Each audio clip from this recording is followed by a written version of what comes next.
semaine plus tard, le frère Dia a été libéré pour le père Pierre-Baptiste Pizzaballa, custode de Terre Sainte. Rester sur les lieux de conflit est un défi.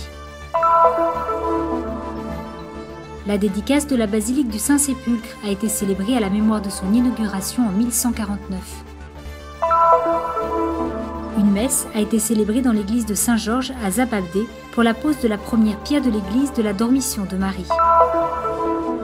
La restauration de la cour des Syriens à Bethléem a permis la découverte d'une inscription dans la pierre ancienne.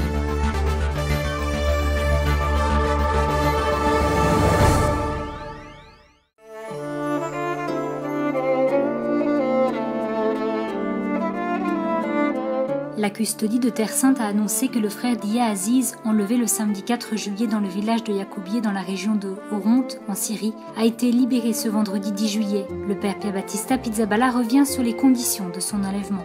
Innanzitutto che è in buona salute e sta bene, non è stato maltrattato. Sappiamo che è stato rapito da una... Avant toute chose, il est en bonne santé et va bien. Il n'a pas été maltraité. Nous savons qu'il a été enlevé par une cellule non imputable à Jabhat al-Nusra. Cette organisation est responsable au contraire de sa localisation et de sa libération. Il s'agissait d'une cellule d'islamistes ou tout simplement de criminels. Néanmoins, tout est bien qui finit bien et nous remercions le Seigneur. È andato tutto bene e ringraziamo il Signore. Le frère Dia Aziz est le deuxième frère kidnappé dans la vallée de l'Oronte en Syrie cette année et a été libéré après une semaine. Avec lui à l'heure d'aujourd'hui se trouvent 7 religieux appartenant également à d'autres communautés qui ont été enlevés pendant le conflit syrien. Parmi eux, 6 ne sont pas encore rentrés chez eux.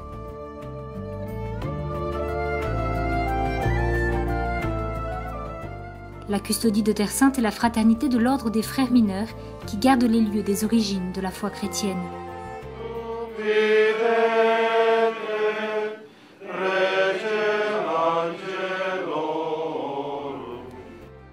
Elle est présente dans 11 pays du monde avec ses 55 couvents et ses 273 religieux au service de la Terre Sainte.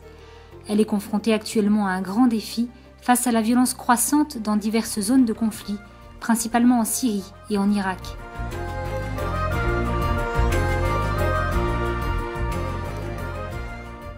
Le père Pierre-Baptiste Pizzaballa explique ce que signifie pour les franciscains de garder les lieux saints et de rester proches des chrétiens dans ces régions à risque.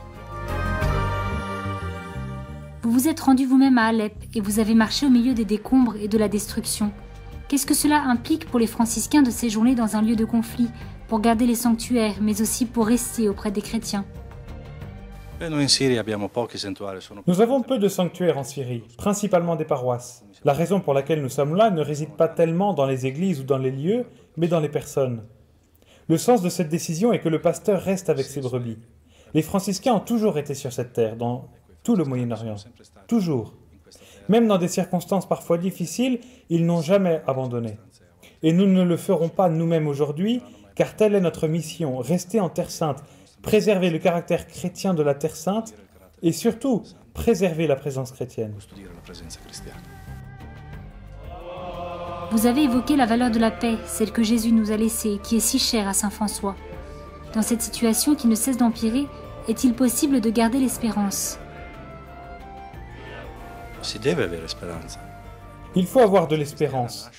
L'espérance chrétienne est née de la résurrection du Christ. Ainsi, si nous appartenons à la résurrection, nous ne pouvons pas ne pas espérer. Cela ne signifie pas qu'il ne faille pas ouvrir les yeux sur cette réalité douloureuse, triste, dramatique et barbare. Mais cela signifie aussi qu'il faut avoir un regard qui puisse aller au-delà de cette réalité, qui soit capable de voir des signes de vie, malgré tous ces signes de mort omniprésents, et surtout qu'il soit capable d'établir des relations, de reconstruire la vie pour assurer l'avenir.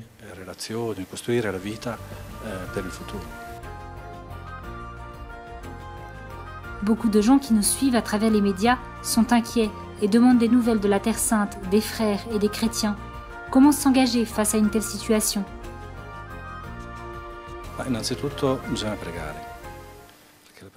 Avant tout, nous devons prier, parce que la prière est un signe d'abandon et de remise de nos vies et de la vie de tous à Dieu, qui est un Père prévoyant et miséricordieux.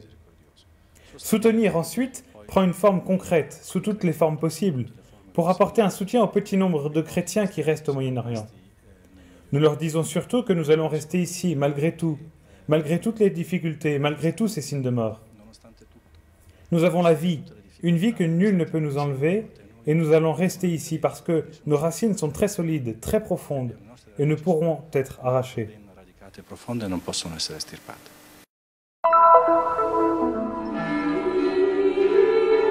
Le 15 juillet est une date importante pour la basilique du Saint-Sépulcre. En ce jour, en effet, est célébrée solennellement la dédicace de cette église, cœur de la chrétienté, lors d'une liturgie commémorant son inauguration en 1149.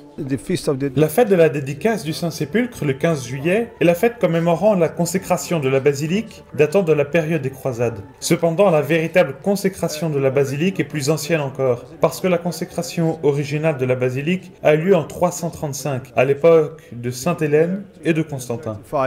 During the time of Saint Helena and Constantine. Une célébration tout aussi solennelle que recueillie, présidée par le custode de Terre Sainte, le père Pier Battista Pizzaballa, en présence de nombreux frères et de quelques chrétiens locaux.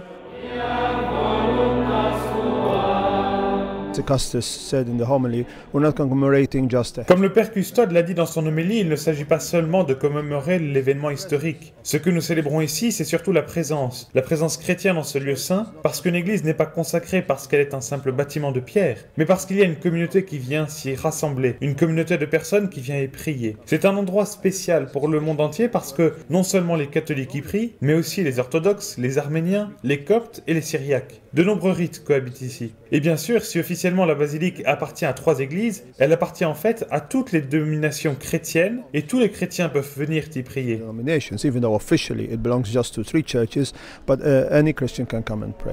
Une liturgie qui a renouvelé dans le cœur de tous les présents la joie de Pâques, leur permettant de revivre le mystère du Christ, notre Pâques, qui a été immolé pour nous. Il ne fait aucun doute que la dédicace de la basilique fait surtout mémoire de l'importance de ce lieu, le lieu où Jésus a été posé, le tombeau vide, lieu témoin de la résurrection de Jésus d'entre les morts. À ceci s'ajoute le témoignage des apôtres et de l'Église à travers les siècles. Jésus est ressuscité d'entre les morts.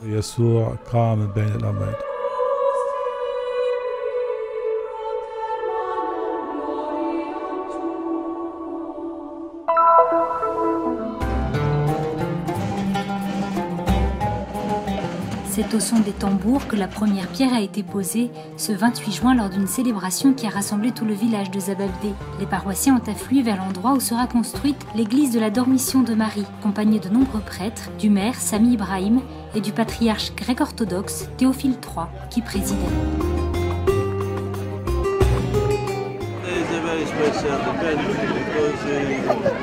Cette journée marque un événement important, en particulier dans le contexte des problèmes de ces derniers jours. Comme vous le savez, il y a des gens qui utilisent la religion pour des intérêts partisans. Nous avons le devoir de montrer au monde que tout ce que ces gens voudraient faire n'est pas applicable dans ce pays. Ici en particulier, les musulmans, les chrétiens et d'autres groupes religieux vivent ensemble. Et une harmonie authentique existe entre tous ces groupes. C'est une journée magnifique, c'est une grande joie, une joie sans pareille. Cela fait 30 ans que nous attendions ce moment. Cette église existait déjà, mais a été détruite il y a 30 ans. Aujourd'hui, après si longtemps, sa béatitude, le patriarche, a finalement béni la première pierre de l'édifice en vue de la reconstruction. C'est pourquoi nous ressentons une grande joie aujourd'hui. Nous avons en effet tout fait pour qu'elle soit reconstruite. Cette église, qui a existé autrefois, redeviendra à nouveau une maison de prière.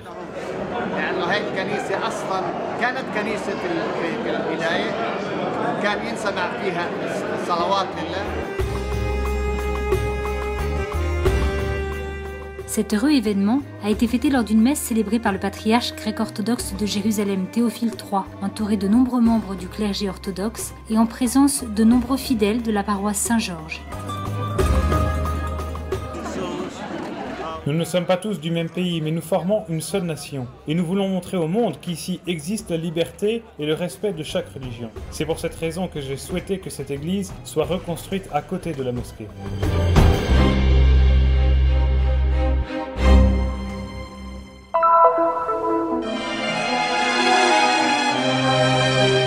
La cour des Syriens à Bethléem est située à environ 250 mètres au nord de la basilique de la Nativité et fut construite à une période de l'histoire entre le XVIIe et le XXe siècle. La cour a été baptisée la cour des Syriens en référence aux Syriens venus s'installer dans la ville au début du XIXe siècle, notamment en 1838. هذا الحوش كان يعد من حوالي من 20 ل 25 عائلة كانوا موجودين فيه.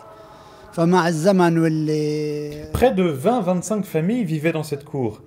Il y avait des maisons complètes avec chacune leur pièce annexe, mais au fil des ans et en raison de la situation actuelle, les enfants se sont mariés et sont partis. Les maisons sont restées vides et plus personne n'est revenu y habiter. Maintenant, dans la cour dans laquelle je suis né, il ne reste plus que 6 ou 7 familles. Les autres sont partis et ont abandonné leur maison. Des gens sont venus visiter la cour et y ont trouvé un certain intérêt historique. Ils ont alors suggéré à la municipalité de la rénover, d'en faire un hôtel. Les Syriens représentaient un total de 400 familles à Bethléem. Aujourd'hui, elles ne sont plus que 130. Ces familles ont émigré en raison des conditions économiques et politiques qui ne cessent de se détériorer depuis 1967. سبب اللي هاجروا السريان من هذا البلد هي الظروف اللي عشناها في من وقت الحروب مثلا من 67 لهون، الأعمال، الأشغال، الوضع الاقتصادي، الوضع السياسي. حوش السريان حوش من حواش بيت لحم لأنه كانوا بعد ذبح تركيا للسريان. Le quartier syrien est un quartier de Bethléem. Il a été créé par les Syriens lorsqu'ils fuyaient la persécution des Turcs. Ils sont arrivés jusqu'ici et ont construit ce quartier qui a pris leur nom. Selon moi, chacun devrait rester dans son pays. Celui qui veut émigrer et aller à l'étranger restera toujours un étranger hors de son pays. Et il est préférable d'avoir une vie difficile dans son propre pays que de vivre sans difficulté à l'étranger. La cour des Syriens se caractérise par l'existence de nombreuses cours interconnectées par différents corridors. La cour est composée de différentes chambres dont certaines sont taillées comme des grottes dans la roche. Il y a également des écuries pour les chevaux. De nombreux arcs et des seuils donnent aussi une importante valeur architecturale à l'ensemble. Adjacente à la cour se trouve l'église de Sainte-Marie, une belle construction qui regorge de livres rares et d'icônes sacrées.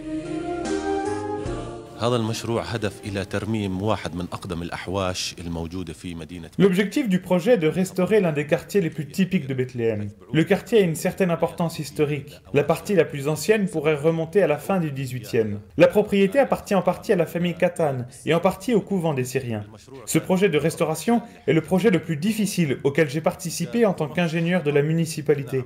Nous avons trouvé les chambres souterraines en raison de l'effondrement des structures qui se trouvaient au-dessus. À l'occasion des fouilles, des locaux enfouis au niveau inférieur ont été mis à jour.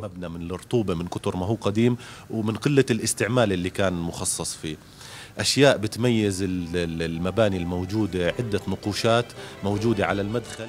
La partie restaurée du quartier sera désormais une guest house syrienne, un hôtel pour les touristes et les pèlerins. Ce projet est l'œuvre de la ville de Bethléem avec la participation du Centre pour la conservation du patrimoine et de la municipalité de Montevarchi et des propriétaires.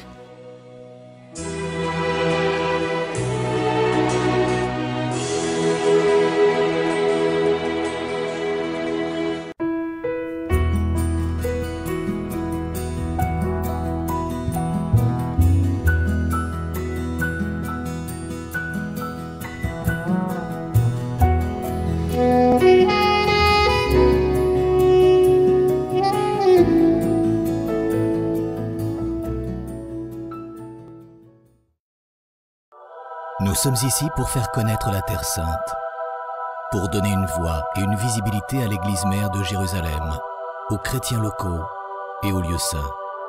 Nous sommes ici pour raconter les histoires nombreuses et souvent oubliées de ceux qui vivent au cœur des difficultés avec foi et courage. Nous sommes ici pour porter au monde entier l'espérance de la terre de Dieu. Soutiens ceux qui œuvrent au nom de la custodie de Terre Sainte